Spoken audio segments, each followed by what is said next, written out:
Huyu Farao wa Musa tofauti na Farao wa Yusufu, na hawa ni viongozi wawili tofauti wenye falsafa mbili tofauti kabisa za uongozi.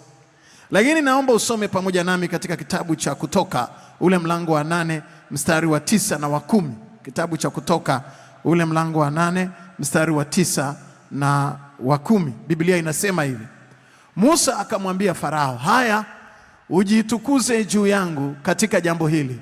Sema, ni lini unapotaka nikuombee wewe na watumishi wako na watu wako, ili hao vyura waangamizwe, watoke kwako wewe na nyumba yako na nyumba zako, wakae ndani ya mto tu? Farao akamwambia Musa, kesho. Farao akamwambia Musa, kesho. Kesho tafadhali Musa, tomorrow. Akasema, na yawe kama neno lako. Musa akamwambia Farao, umesema kesho, sawa, na yawe kama neno lako, ili upate kujua ya kwamba hapana mwingine mfano wa Bwana Mungu wetu. Sasa nisikilize, macho ubaoni. Hebu punga mkono pamoja nami, nisikilize, macho ubaoni. Hawa ni mafarao wawili tofauti, wametofautiana tu miaka 400. Yaani Farao wa Yusufu na Farao wa Musa waliishi kipindi cha tofauti ya miaka 400. Na Farao wa Yusufu alikuwa hana tatizo, alikuwa kwenye good condition, alikuwa kwenye miaka miema 7 ilikuwa inazalisha nchi vizuri, hakuwa kwenye problem. Lakini alichukua tahadhari, akatumia, alikuwa na nguvu na idea na brain na spirit ya the power of now. Anapingana na tatizo la miaka 7 ijayo. Unajua angeweza waita sasa, okay, kumbe ni miaka 7. Unajua miaka 7 kwa katiba ya Jamhuri ya Muungano wa Tanzania ni vipindi, almost ni vipindi viwili vya president, ni kama anamaliza muda wake. Angeweza akasema, okay, kumbe ni miaka 7 ijayo, mimi nilifikiri kesho. Na alikuwa hayupo kwenye problem, lakini alitumia the power of now, nguvu ya sasa, kutatua tatizo la miaka 7 ijayo, na haraka akafanya hivyo. Sasa nisikilize huyu wa Musa sasa, ambaye nafikiri hii type iliyoko ya Musa ndio kizazi kinachoendelea mpaka kwenye kampuni ya kwako. Huyu wa Musa alikuwa kwenye pigo la vyura. Nchi nzima ina vyura. Ukipika nyama kilo 1 kwenye sufuria, wakati unaonja chumvi kwenye mfuniko, ukifunua tu hivi, kumeingia kilo 7, kilo 10 za vyura kwenye sufuria ya nyama. Watu walikuwa hawali, watu walikuwa hawali. Biblia inasema hao vyura walimpandia Farao. Kwenye suti kama hii huwezi kuona kala ya suti, unaona vyura kila mahali. Usiku watu hawalali, mvua zimeanza. Haleluya! Kama uko karibu na dimbwi, tunakutakia mkesha, kwa sababu vyura hakuna kulala, kero ya usiku kucha. Biblia inasema mazulia na vitanda vya Farao, hao vyura walipanda kwenye vitanda. Lakini Farao anamwambia Musa, roho la kuchelewesha na kuahirisha mambo, anamwambia Musa, niombee Mungu aondoe vyura hawa. Na Musa anamwambia Farao, jitukuze juu yangu. Ni lini unataka tukuombee hao vyura watoke katikati yako, wabaki mtoni tu? Huyo Farao wa Musa anamwambia, kesho. Why not today? Kwa nini sio leo? Kwa nini sio sasa? Kwa nini iwe kesho? Kwa nini iwe kesho? Mabibi na mabwana, unaweza ukafikiri navyozungumza juu ya the power of now ukachukulia poa, lakini nataka nikuambie hii ni delaying spirit mbaya. One more night with my frogs, one more night with my tears, one more night with my sorrow, one more night with my problems, one more night with my shame, one more night. Why one more night? Kwa nini isiwe right now? Kwa nini usimwambie? Kwa nini Farao aseme right now, please pray for me right now, sasa hivi omba kwa ajili yangu? Lakini anamwambia kesho. Kesho. Kuna tofauti kubwa kati ya Farao wa Musa na wa Yusufu.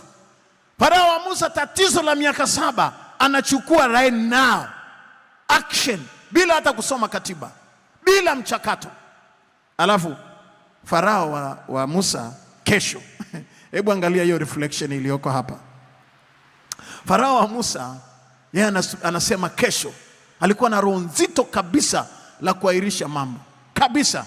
Yeye anasema kesho. Mavyura yako pale, mateso yako pale, na Mungu yuko na Musa yupo, na tatizo linaweza kuondoka right now, lakini hataki sasa. Anazungumza kesho. Mabibi na mabwana, siku hizi Farao wa Musa alisema kesho. Farao wa Musa alisema kesho. Siku hizi wanasema mchakato. Siku hizi wanasema mchakato. Mchakato unaendelea, kampuni inafanya mchakato. Organization, kampuni ya Engineer Goodluck Mushi kwenye jambo hili la electrical na electronics hapa, kuna mchakato unaendelea. Kuna mchakato unaendelea kwenye kampuni. Mchakato mpaka watu wafe. Mchakato. Watu wanataabika mchakato. Nilikuwa mchungaji wa usharika wa Kariakoo. Kwenye baraza la wazee nilipiga marufuku sentensi hii kwenye kikao cha halmashauri, kwenye kikao cha kamati ya utendaji na kwenye kikao cha baraza. Tukikwambia baraza, mzee wa kanisa, kamati yako ya ujenzi, tunataka ufanye study hii na hii. Tulikuwa tunajenga kituo cha faragha na maombi kikubwa sana katika bara la Afrika huko Bagamoyo cha Simba. Na tukifika kwenye kikao, unamuuliza mzee wa kanisa, kamati yako umefikiaje kwenye mambo ya ujenzi? Mheshimiwa baba mchungaji, mchakato unaendelea. Mchakato wa kupata huni, nikamwambia marufuku. Ni marufuku na mpaka kesho kabisa kwenye baraza langu la wazee. Mchakato sitaki kuona. That is Farao. Hiyo ni roho ya kuchelewesha mambo. Na niambia mchakato tunachakata. Mchakato. Yaani Kiswahili mchakato. Sijajua Kiingereza cha mchakato, lakini Kiswahili mchakato. Farao anachakata. Yaani anavyura, wanamtesa. Mungu anayeondoa tatizo yupo right now. Anachakata. Mchakato wa kuondoa vyura, mje kesho. Hata problem ambayo inaweza ikawa solved leo, wewe unasema kesho. Mchakato.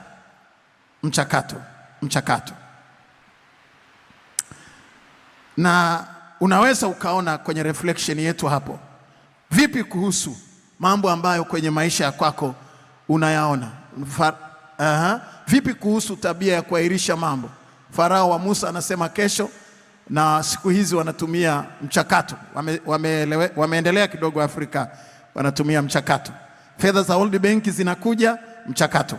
Sijui kuna mambo ya kufanya nyumbani, familia, nataka kujenga pale nyumbani, wazee wameteseka miaka mingi, mnataka kubadilisha nyumbani, mkikutana mchakato wa kuchukua mchanga na tofali za kujenga.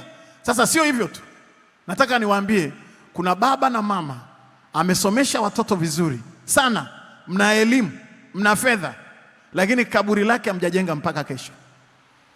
Kaburi la baba na mama hamjajenga, mchakato. Ni simenti kiasi gani kujenga kaburi moja? Mchakato. Na mkikutana kwenye vikao, tuna mchakato wa kujenga kaburi la mama yetu, marehemu mama yetu, mama aliyewapenda, mama aliyewapigania, mama aliyewasomesha, baba aliyewasomesha, baba aliyewalea. Bado mna mchakato wa kujenga kaburi. Tuna mchakato. Yaani hata kujenga kaburi mchakato. Good luck. Kujenga kaburi mchakato. Baba aliyewasomesha, mnaishi mjini kwa baraka za yule baba marehemu, kaburi lake kujenga mchakato. Kuna mtoto profesa humo ndani, kuna wenye PhD humo ndani, kuna na wachungaji pengine kama mimi humo ndani, kuna mapadri humo ndani, watoto wa huyo mzee. Bado mna mchakato wa kujenga kaburi. Kaburi ni kilomita ngapi? Lina fensi ya kilomita ngapi? Mchakato. The power of now. Nimegusa watu hapo. Si mnakumbuka makaburi yenu yalivyo na mafangasi huko mtoni? Nazungumza nini? Vipi kuhusu tabia ya kuahirisha na kuchelewesha mambo katika maisha yako? Vipi kuhusu tabia? Vipi kuhusu tabia ya kuahirisha na kuchelewesha mambo katika maisha yako? Uwe na hakika nguvu ya sasa, the power of now, katika maisha yako ina vita kubwa. ina vita kubwa, sio jambo la kirahisi hata kidogo. Uwe na hakika maisha yako yana vita ya power of now, na Mungu anisaidie uweze kuelewa sawa sawa. Kuomba umeomba, Mungu amesikia, majibu ya maombi yako yametolewa tayari. Shida ni vita ya nguvu ya sasa, the power of now, the power of now, the power of now. Na sijui kama ulishawahi kufunga ukasema ninaiombea nguvu ya sasa, mambo ya sasa yatokee kwenye maisha ya kwangu. Kuna vita ya kuchelewesha mambo, kuna vita ya kuchelewesha mambo. Naweza ukaangalia reflection yetu hapa, kuna vita ya kuchelewesha mambo. Vipi kuhusu tabia yako? Uwe na hakika ya kwamba kuna vita, na sasa yako ina vita kubwa, ina vita kubwa. Kuna wengine ambao wamerogwa na kuapiziwa saa, wameapizwa katika saa, hawaendi, wanashikiliwa na roho nzito. Oh my God, oh my Lord.